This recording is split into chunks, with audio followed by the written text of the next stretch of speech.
Welcome back my YouTube channel. ಎಲ್ಲರೂ ಹೇಗಿದ್ದೀರಾ? I hope all of you good. ನಾನಂತೂ super ಆಗಿದ್ದೀನಿ. ಇದು ಬಂದು ಸಂಡೇ. ಸೊ ಈಗ ಬಂದ ಟೈಮ್ ನೋಡಿದ್ರೆ 7 ಆಗಿತ್ತು. ನಾನಿದ್ದಾಗ ಆ್ಯಕ್ಚುಲಿ 6:50 ಏನೋ ಆಗಿತ್ತು. ನನ್ನ ಮಗ ಅಷ್ಟರಲ್ಲಿ ಆಗಲೇ ಎದ್ದು ಟಿ ವಿ ನೋಡ್ತಾ ಇದ್ದಾನೆ. ನನಗೆ ಶಾಕ್ ಆಗೋಯ್ತು.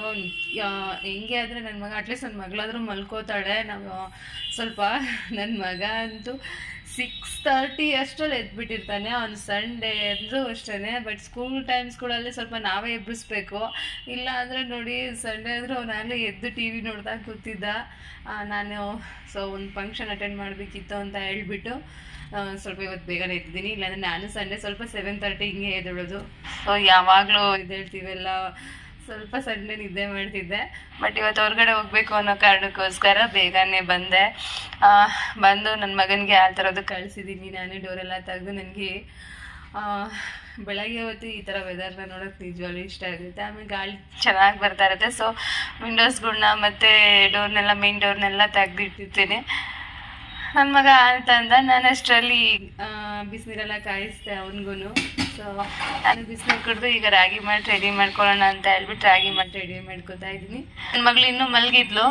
ಸೊ ನನ್ನ ಮಗ ನನ್ನ ಹಸ್ಬೆಂಡ್ ಇಬ್ಬರು ಹೋದರು.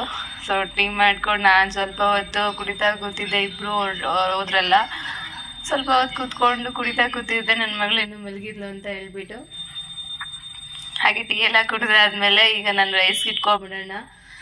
ಏನು ಮಾಡೋದು ಬ್ರೇಕ್ಫಾಸ್ಟ್ ಅಂದರೆ, ಈಗ ಮತ್ತೆ ನಾನು ಸಂಜೆ ಅಂದರೆ ಈವ್ನಿಂಗ್ಗೆ ಬರೋದು. ಈವ್ನಿಂಗು ಆಗ್ಬೋದು, ನೈಟು ಆಗ್ಬೋದು. ಮತ್ತೇನೇ ಮಾಡಿದ್ರು ವೇಸ್ಟ್ ಆಗುತ್ತೆ. ಆದರೆ ನಾನೇನು ತಿನ್ನಬೇಕು ಅಂತ ಏನಿರಲಿಲ್ಲ.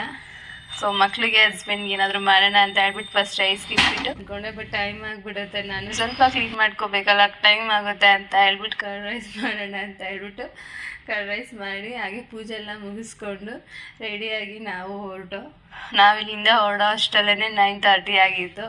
ಸೊ ನಾನು ಸ್ವಲ್ಪ ಲೇಟಾಗಿ ಹೋಗ್ಬೋದಿತ್ತು. ಬಟ್ ಹಸ್ಬೆಂಡ್ ಬೇರೆ ಫಂಕ್ಷನ್ ಬೇರೆ ಅವರು ಅಟೆಂಡ್ ಮಾಡಬೇಕು ಅಂತ ಹೇಳ್ಬಿಟ್ಟು ಹಾಗೆ ಒಂದು ಹೋಗ್ತಾ ಡ್ರಾಪ್ ಮಾಡ್ತೀನಿ.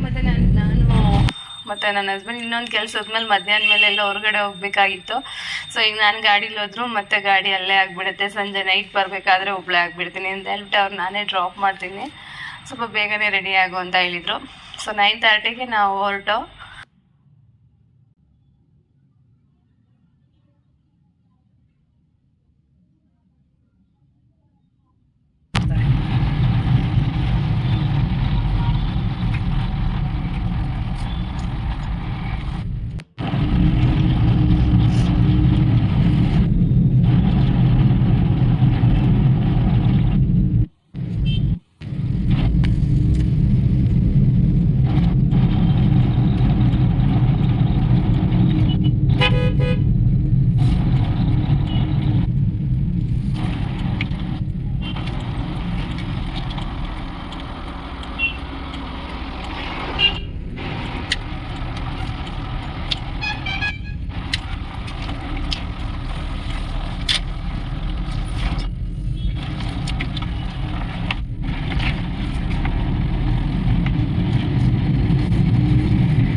ಬಟ್ ಅಲ್ಲಿಗೆ ಹೋದ್ಮೇಲೆ ಸ್ವಲ್ಪ ಟೈಮ್ ಇನ್ನೂ ಇತ್ತು. ನಾನು ಅಲ್ಲಿ ಹೋದ್ಮೇಲೆ ಅಮ್ಮ ಚಪಾತಿ ಮಾಡಿದ್ರು. ಸೊ ಚಪಾತಿ ತಿನ್ಕೊಂಡು ಕೂತಿದ್ದೆ.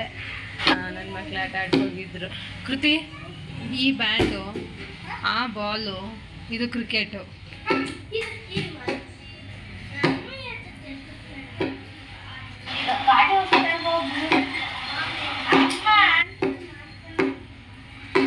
ದೊಡ್ಡ ಬ್ಯಾಟ್ ಆಗಿಲ್ವ ಕೃತಿ? ಇದು ದೊಡ್ಡ ಬ್ಯಾಟ್ ಆಗಿಲ್ವಾ?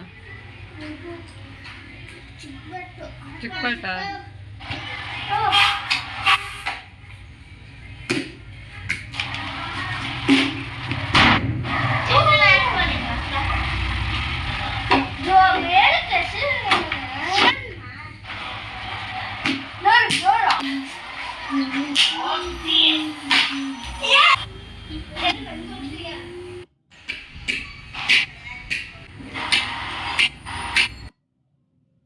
ಆಮೇಲೆ ನಮ್ಮ ಅಕ್ಕನ ಮಕ್ಕಳು ಕೂಡ, ನನ್ನ ಮಕ್ಕನು ಬಂದ್ಲು.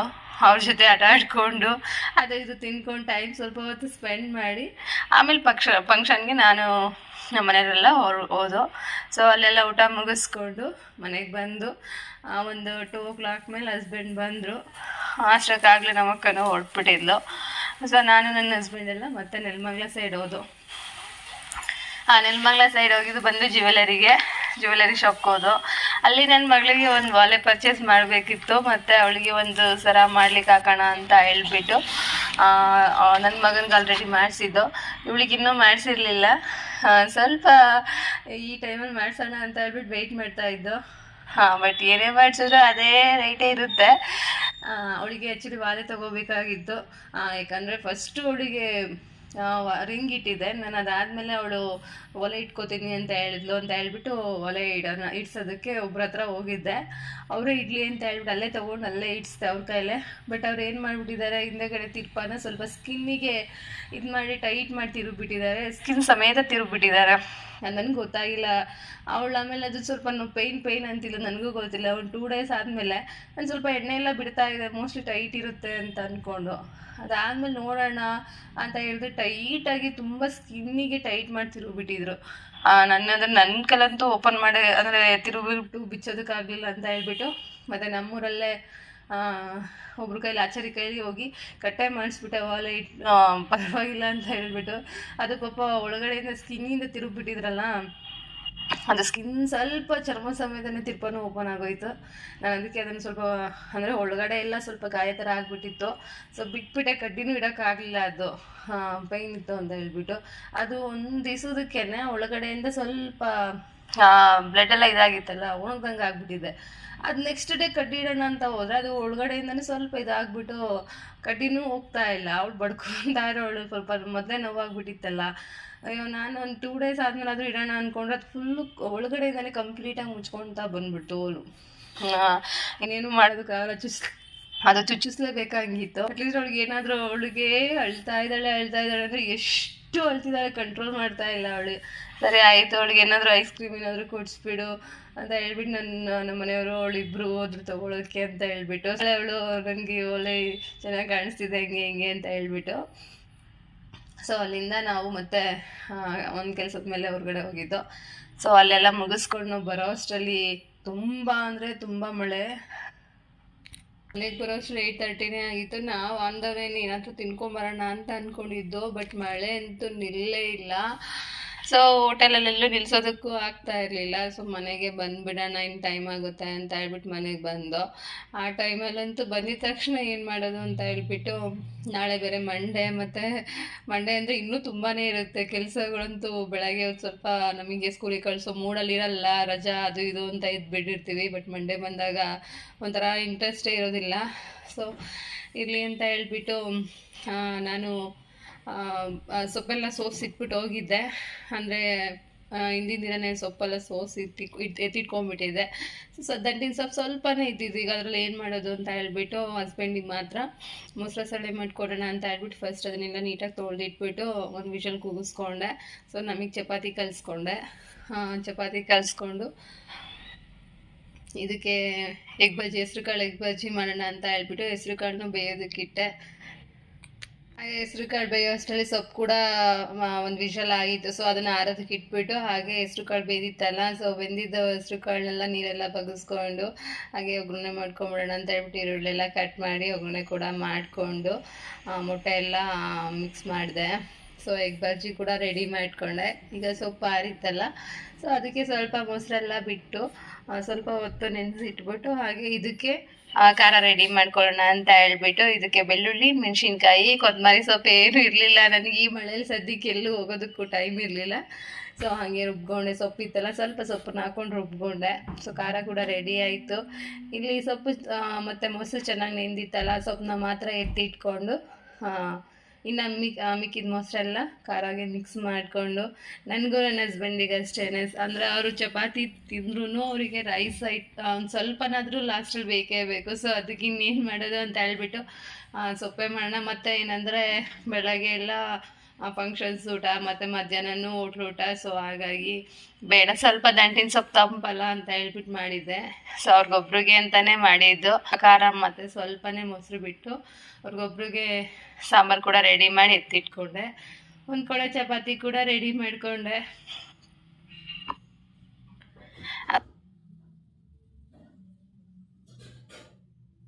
ಒಬ್ಬರಿಗೆ ರೈಸ್ ಆಗಿರೋದ್ರಿಂದ ನಾನು ಒಂದು ಸ್ವಲ್ಪನೇ ಅಕ್ಕಿ ಇಟ್ಕೊಂಡೆ. ಮತ್ತು ನಾನು ಲಾಸ್ಟಲ್ಲಿ ನಾನು ಸ್ವಲ್ಪ ಅನ್ನ ಅಂದರೆ ಸ್ವಲ್ಪನೇ ತಿನ್ನೋದ್ರಿಂದ ಒಬ್ರಿಗೆ ಆಗಿರೋದ್ರಿಂದ ಪಾತ್ರೆ ಎಲ್ಲ ಇಟ್ಕೊಂಡ್ಬಿಟ್ಟೆ. ಸೊ ರೈಸ್ ರೆಡಿ ಆಗೋ ಅಷ್ಟರಲ್ಲಿ ಚಪಾತಿನೂ ಹರ್ಕೊಂಡು ರೆಡಿ ಮಾಡ್ಕೊಬಿಡೋಣ ಅಂತ ಹೇಳ್ಬಿಟ್ಟು ಚಪಾತಿ ಹರ್ಕೋತಾ ಇದ್ದೆ.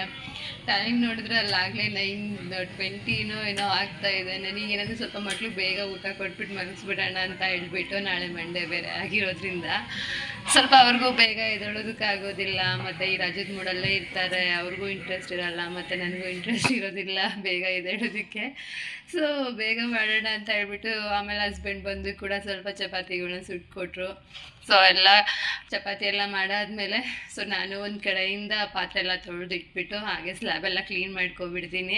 ಮತ್ತು ನನಗೆ ಬೆಳಗ್ಗೆ ಇದ್ದಾಗ ಸ್ವಲ್ಪ ರಿಸ್ಕ್ ಆಗಿಬಿಡುತ್ತೆ ಅಂತ ಹೇಳ್ಬಿಟ್ಟು ಎಲ್ಲ ಕ್ಲೀನಿಂಗ್ ಮುಗಿಸ್ಬಿಟ್ಟು ನಾವು ಊಟ ಎಲ್ಲ ಮಾಡಿಕೊಂಡು ನನ್ನ ಡೇ ಹೀಗಿತ್ತು. ನಿಮ್ಗೆ ಈ ವ್ಲಾಗ್ ಇಷ್ಟ ಆದರೆ ಪ್ಲೀಸ್ ಒಂದು ಲೈಕ್ ಮಾಡಿ. ಹಾಗೆ ನನ್ನ ಚಾನೆಲ್ಗೆ ಯಾರು ಸಬ್ಸ್ಕ್ರೈಬ್ ಮಾಡ್ಕೊಳ್ದೆ ನೋಡ್ತಾ ಇದ್ದೀರಾ ವೀಡಿಯೋಸ್ಗಳನ್ನ, ದಯವಿಟ್ಟು ನನಗೆ ನನ್ನ ಚಾನೆಲ್ನ ಸಬ್ಸ್ಕ್ರೈಬ್ ಮಾಡಿಕೊಂಡು ವಿಡಿಯೋಸ್ ನೋಡಿ. ಹಾಗೆ ನನಗೆ ಯಾರು ಸಬ್ಸ್ಕ್ರೈಬ್ ಮಾಡ್ಕೊಂಡು ವಿಡಿಯೋ ನೋಡ್ತಾ ಇದ್ದೀರಾ ಅವ್ರಿಗೆಲ್ಲರಿಗೂ ಧನ್ಯವಾದಗಳು. ಹಾಗೆ ಮುಂದಿನ ವ್ಲಾಗಲ್ಲಿ ಸಿಗೋಣ. ಈ ವ್ಲಾಗ್ನ ಇಲ್ಲಿಗೆ ಎಂಡ್ ಮಾಡ್ತಾ ಇದ್ದೀನಿ. ಅಲ್ಲಿವರೆಗೂ take care, bye, thank you.